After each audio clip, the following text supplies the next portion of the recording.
Today, we're launching a historical investigation. We're diving deep into a document that's nearly 2,000 years old, the Book of Acts, and we're going to be using the research of historian Dr. Craig Keener to ask a really fascinating question. You know, the Book of Acts is just packed with incredible stuff. Shipwrecks, riots, dramatic prison breaks, and some seriously pivotal speeches. But here's the big question. Is it a reliable record of what actually happened? Or is it more of a creative legend? So how on earth do you even begin to test the historical reliability of a document this old? Well, the first thing we have to do is get one thing straight. We can't judge an ancient text by our 21st century standards. It just doesn't work. We have to step back in time into the world of first century Greek and Roman historians and ask ourselves, how would they have seen this work? Luckily, the author gives us a little clue right at the very beginning. So the author, who tradition calls Luke, he comes right out and tells his readers, hey, I didn't just make this up. He claims he did his homework. He says he gathered sources and he actually talked to the people who were there, the eyewitnesses. Now that is a bold claim. So let's see if we can check his work, starting with those all-important sources, the people who saw it happen. Okay, and this is where we immediately run into a major hurdle, and it's our own modern bias. See, we tend to think of human memory as, super fragile and unreliable. But that is absolutely not how the ancient world saw it. Not at all. Think about it. We've basically outsourced our memory to our phones, right? To the internet. In the ancient world, though, memory wasn't this passive thing that just happened. No, it was a disciplined skill. It was highly valued, and it was rigorously trained from the time you were a kid. And the capacity for recall that people had was, frankly, astonishing. And get this wasn't just for the super-educated elite. You had these traveling storytellers, bards, many of whom couldn't even read, who could perform epic poems like the Iliad and the Odyssey, which take hours to recite, word for word, completely from memory, and that was just considered normal. And the scale of this trained memory could be just immense. Take the Roman orator Seneca. He could apparently hear 2,000 names one time, and then recall them in the exact same sequence. And if that's not crazy enough, he could listen to 200 lines of poetry and then recite them backward. I mean, that's the level of mental discipline that was possible and even celebrated back then. So for students, like the disciples of Jesus, this was basically their job description. In some philosophical schools, students were required to repeat the entire previous day's lectures verbatim before they were even allowed to get out of bed in the morning. So accurately remembering and passing on what a teacher said, that wasn't some casual thing. It was their #1 responsibility. There's this old rabbinic saying that just captures the cultural ideal perfectly. A great student was like a cistern that never loses a single drop of water. The goal was perfect retention. So when Luke says he talked to eyewitnesses, he was tapping into a culture where memory was seen as a powerful, reliable tool for preserving history. Okay, so the oral sources, the eyewitnesses, they might be way more reliable than we think. But what about the hard, verifiable details? Let's put Acts to the test and see how it holds up when we check it against stuff like archaeology and other historical records. First stop on our fact-checking tour, Cyprus. In Acts chapter 13, the Roman governor is named Sergius Paulus. That's a super specific claim. And what's amazing is that archaeologists have actually found inscriptions from Cyprus confirming that, yep, a man named Lucius Sergius Paulus was indeed the proconsul there, right around that exact time. Boom. That's a direct hit. Okay, next up, Thessalonica.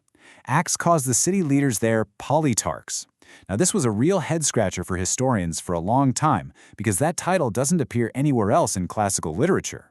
Skeptics pointed to it as a clear error, but then they started finding inscriptions, over 30 of them, in and around that city using that exact rare title. Another direct hit. How about local politics? In the city of Ephesus, Acts identifies the main official as the grammateus. Now, in most cities, that was just a minor scribe, a clerk. But in Ephesus, you guessed it. Inscriptions show that uniquely, the city clerk was in fact the chief magistrate. This is the kind of obscure local detail that an outsider just making things up would be incredibly unlikely to get right. So look, it's not just about these individual little details. We can also zoom out and compare the broad sequence of events. When you piece together the travel itinerary from Paul's own letters, which are a completely independent source, right? And you lay it next to the journey described in Acts, the correspondence is remarkable. The cities he visits, the sequence, it all just lines up. In fact, there was a scholar in the early 20th century, Adolf von Harnack, and he was no conservative, by the way. He identified 39 specific, concrete, historical correspondences between Paul's letters and the book of Acts. 39.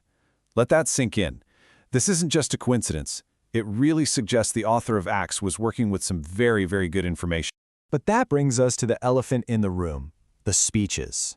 They are long, they are detailed, and they are absolutely central to the story in Acts. So how could anyone possibly remember them so precisely?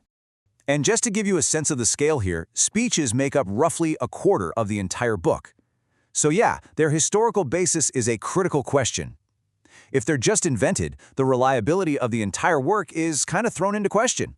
And it turns out ancient historians actually had a specific technique for this exact situation. It was a practice called prosopopeia. Basically, when a historian didn't have a word-for-word transcript, it was totally acceptable practice for them to write a speech that captured the substance, the gist, of what a person would have said in that situation. It wasn't about verbatim reporting, it was about historical plausibility. So that leads to the key question, right? Knowing this practice was common, should we just assume that Luke simply made up these speeches to fit his narrative? Well, Dr. Keener points to some really compelling evidence that suggests, no, that's probably not what was going on here. For one thing, Luke himself pretty much tells us he's summarizing. After a major speech, he writes, "And with many other words he exhorted them," which is basically him saying, hey, this is the short version. The speeches are also surprisingly short and direct. They're not these long, flowery, rhetorical masterpieces. And most importantly, Luke had access to sources, the apostles for the early speeches and, for the later ones, Paul himself. In fact, one speech that's given when Luke was actually present is just filled with unique themes and language that you find all over Paul's own letters.